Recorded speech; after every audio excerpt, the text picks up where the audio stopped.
Hi and welcome to the video. I'm Dame and this is Dame Over, and today's video is continuing this series where I talk you through the best weapons for each class in 2018, and today is the turn of the Medic class. After the huge TTK 2.0 patch dropped and the Apocalypse DLC having dropped recently as well, now seems like a good time to address the new meta for each class. The Medic class, which in my opinion has reaped the most rewards from the recent patches, is a really difficult one to shortlist, so I've got a top 6 for best weapons in the class today for this one.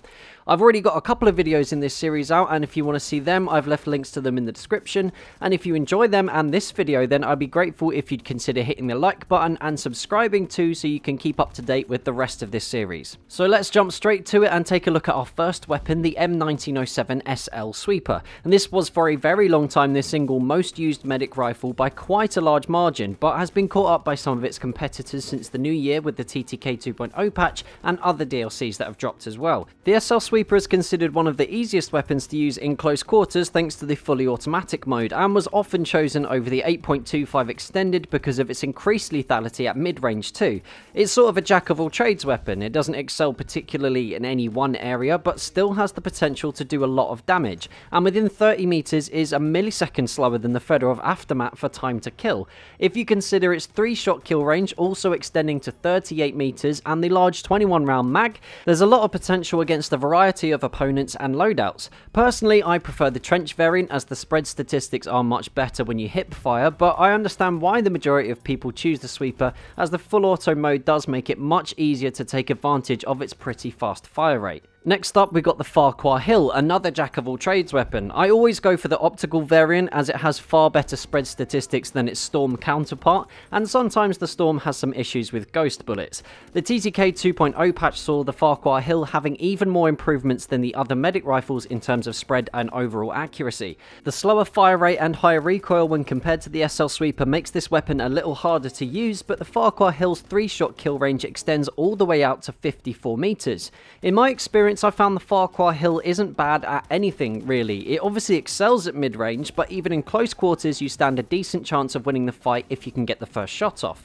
Some players might not get on with the slower than average fire rate, but with some of the highest damage figures in the class, this seems like a pretty even trade to me. It also has some of the highest muzzle velocity in the class as well, so challenging at mid and long range is made easier by not needing to lead your targets as much as you do with some of the other self-loading rifles. And taking us into longer range engagements is the Saab Slider M1916 Marksman. This is still the biggest favourite for long range amongst medic class users. I've talked about this weapon in the past, so I'll be brief in stats here. It's got a large 26 round mag which reloads quickly, the second highest minimum damage beaten only by the RSC, and particularly good recoil and spread if you aren't moving. The trick is to plant your feet so you can pick off targets at range, and with the long range scope, this weapon is obviously designed for long range fights, but even up close the hip fire is surprisingly forgiving, and if you lower the zoom like I have to the minimum magnification, the visible recoil seems reduced and closer ranges become far more manageable.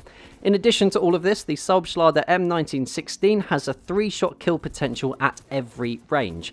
I personally really like the Mondragon Sniper for long range, but I think the Saab Slider beats it for sheer versatility, as the huge magazine really is a huge bonus.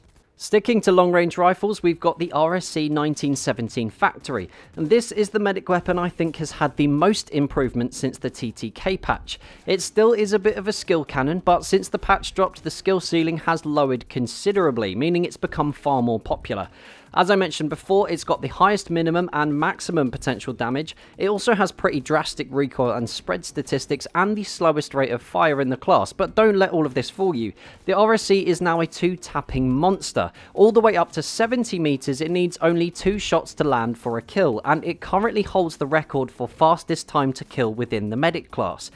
If you take the time to learn the rhythm of the gun and how to take advantage of the extremely powerful damage per shot, you can not only wreck people at range, but in CQB you're incredibly lethal if you take the time to learn how to control the hip fire. The small 6-round magazine is a bit of a drawback, but with good positioning and by using cover well, you won't often find you get caught short. It's the perfect counter-sniper tool as a medic. You can comfortably challenge snipers at range, and with the ability to self-heal, even if you do get hit, you'll be back in the fight in no time. This is one of my personal favourite guns at the moment. The 2-shot kill is just so brutal, and one of the most satisfying ways to pick up a kill. Now we move on to more aggressive ways to play and the Fedorov Aftermath Trench. Again, I've gone into detail with this weapon's stats before, so I won't delve too deeply now, and as I'm sure you all know, the Fedorov is like a modern day assault rifle. It's an excellent contender against the assault class in close quarters because of its fully automatic fire mode, and very good hipfire stats too, but its killing potential doesn't stop there. Even at mid-range, trigger tapping can easily pick you up kills. Where it's at its best though is when you play aggressively. The relatively large magazine and the ability to self-heal on the move makes it very difficult to fight against, as you go from position to position and take down opponent after opponent.